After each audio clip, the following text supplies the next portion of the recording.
অনেক সময় দেখা যায় আমরা যা ভাবি তা কিন্তু হয় না। উপরওয়ালা একজন আছে, তিনি সব কিছু নির্ধারিত করে দিয়েছে। তিনি ভালো মন্দ সব কিছুই বুঝে। কখন কি হবে তিনি সব কিছু ভালো জানে। আসসালামু আলাইকুম, সবাই কেমন আছেন? আশা করি ভালো আছেন। আমিও ভালো আছি। প্রতিদিনের মতন একটা নতুন ভিডিও নিয়ে আপনাদের সাথে হাজির হলাম। কোনো কিছু নিয়ে আফসোস করা ঠিক না। আসলে আমরা অনেক কিছুতেই হতাশ হয়ে যাই বা অল্প কিছুতেই হতাশ হয়ে যাই।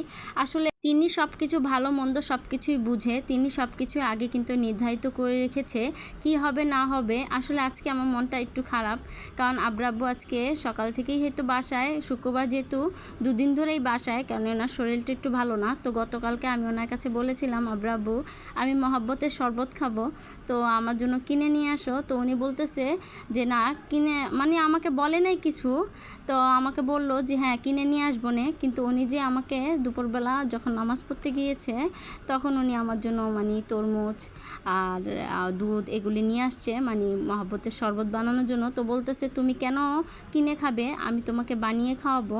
তো যেই ভাবা সেই কাজ, উনি সব কিছু নিয়ে আসলো। তো উনি একটু মানে বিশ্রাম করতেছিল, প্রায় দুপুর নামাজ পড়ে বিশ্রাম করতেছিল। তো এমন টাইমে ফোন আসছে যে না ওনার একটু কাজে বের হতে হবে।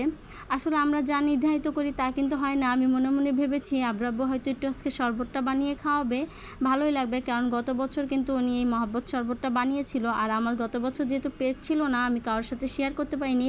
ভেবেছি এই বছর আপনাদের সাথে শেয়ার করব আমার হাজব্যান্ডের মহব্বত শরবত বানানোটা। গত বছর কিন্তু খুবই মজা হয়েছিল। আজকেও মানে যেটা ভাবি সেটা কিন্তু অনেক সময় হয় না। দেখা যায় আমরা অনেক সময় এটা মানে আল্লাহ এটা নির্ধারিত করে রাখে নেই। তো ওনার মর্জি, উনি যেটা ভাবে সেটাই করে। তো ওনার একটা আর্জেন্ট কাজ এসেছিলো, তো উনি চলে গিয়েছে।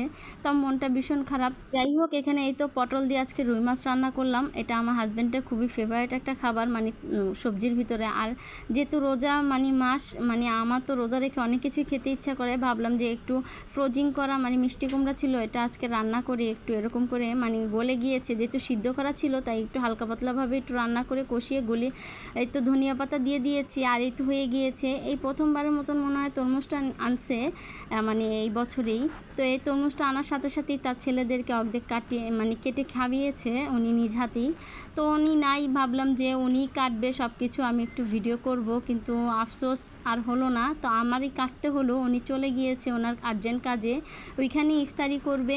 আর এখন এই তো আমি তরমুজটাও কেটে নিয়েছি। তরমুজটা কিন্তু হেব্বি মজা ছিল আর অনেকটাই লাল ছিল, দেখতেই পাচ্ছেন, মানে এতটা মিষ্টি ছিল তরমুজটা।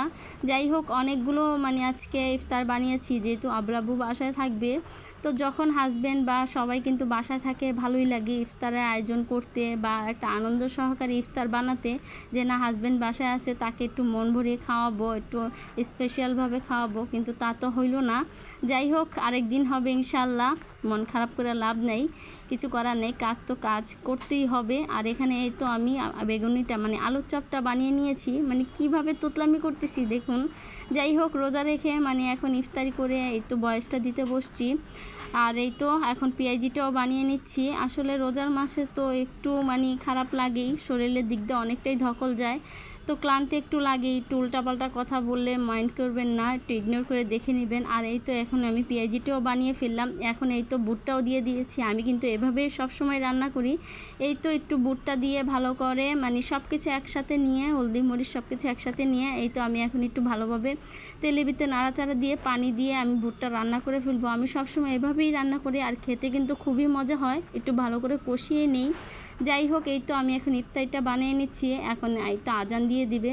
ভিডিওটা কেমন লেগেছে অবশ্যই কিন্তু কমেন্টস করে জানাবেন। যারা পেজে নতুন আছেন পেজটিকে ফলো দিয়ে আমার পাশে থাকবেন।